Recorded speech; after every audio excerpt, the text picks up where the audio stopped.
सबसे पहले मैं इनको दुरुस्त करना चाहूँगा। आपने बिल्कुल सही कहा कि एक समय ऐसा आ गया था कि यहाँ आतंकगढ़ कहा जाने लगा था। कहीं भी बम ब्लास्ट होते थे, कहीं भी कोई घटना होती थी, उसके तार कहीं ना कहीं आजमगढ़ के कुछ लोगों से जुड़ते थे, ना कि सभी लोगों से, लेकिन कुछ लोगों से जरूर आकर के जुड़ते थे। और जब आजमगढ़ ने इनसे विश्वविद्यालय मांगा तो वो इन्होंने विश्वविद्यालय बनाना उचित नहीं समझा, इन्होंने उसके बजाय जेल बनाना उचित समझा, क्योंकि इनके गुर्गे जेल में जाके कैसे रहेंगे इसकी फिक्र थी, ना कि आजमगढ़ के छात्र कैसे पढ़ेंगे इसकी फिक्र हो। इन्होंने कभी आजमगढ़ को बढ़ाने का काम नहीं किया।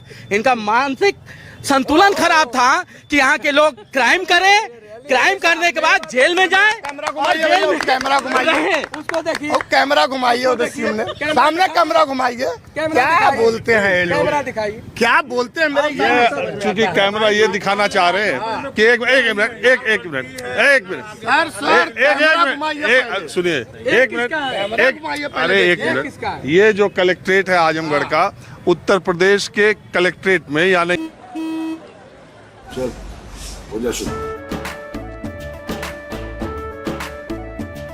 केसरिया से मन जोगी हुआ रे, दिल झूमे देखो पतवारा हुआ रे, दिल झूमे देखो पतवारा हुआ रे।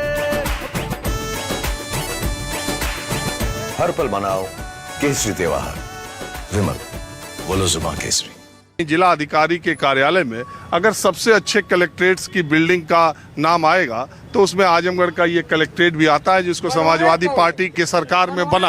अरे मैं खुद ही बोल रहा हूँ, मैं तो बोल रहा हूँ, समाजवादी पार्टी की सरकार में बना। सुनिए, मैं ये भी बता रहा हूँ कि समाजवादी पार्टी की सरकार ने कमिश्नरी भी यहाँ बनाई। मेरी बात सुनिए, कैंपस बना है, कृषि विश्वविद्यालय का जो कैंपस बना है कोटवा फार्म में, वो जेल है कि पढ़ने का संस्थान है? वो किसने बनाया?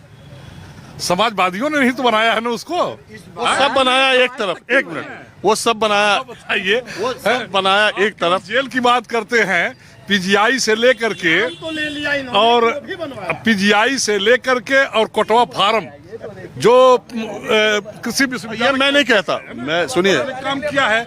अस्पताल अतरौलिया से लेकर के और तरवा मेहना। मेरी बात सुनिए, मैं ये नहीं कह रहा हूँ कि समाजवादी, एक मिनट मेरी बात सुन लीजिए।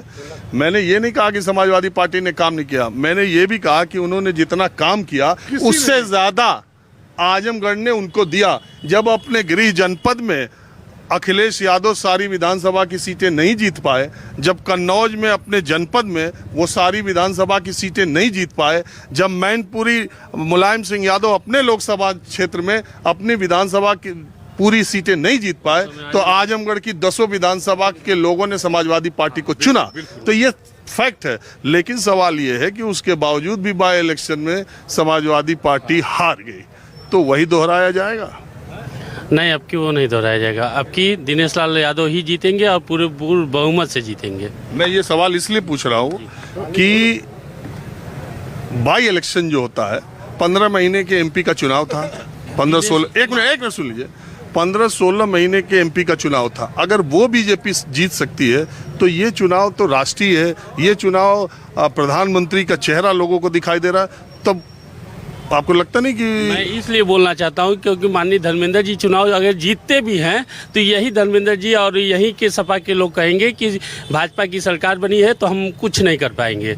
पर अगर यही दिनेश लाल यादव जी सांसद बनते हैं तो हमारी जो भाजपा की सरकार रहेगी, फिर यही पैसा आएगा। यही 1.5 साल में दिनेश लाल निरोगा जी ने ये साबित किया है अपने कार्यकाल में कि हम क्या क्या करा सकते हैं। अगर उनको 5 साल का मौका दिया जाएगा, इससे भी तो आप कुछ और कर रहे थे। राहुल का है, मोदी और राहुल का है। तो अगर ये मुद्दा है न निरहु मुद्दा है, मुद्दा है राहुल गांधी, मुद्दा है नरेंद्र मोदी। जहाँ तक इन्होंने बात किया विकास, मोदी और राहुल गांधी में तो 2 चुनाव हो लिए, देखा आपने नतीजा। ये जो चुनाव है, देखिए, राहुल गांधी को बदनाम करने के लिए हिंदुस्तान की सारी संस्थाएं लगा दी गई, सारी पूंजी लगा दी गई। आज राहुल गांधी पैदल चल करके खुद को साबित कर चुके हैं और गरीब तबका जो बता रहे हैं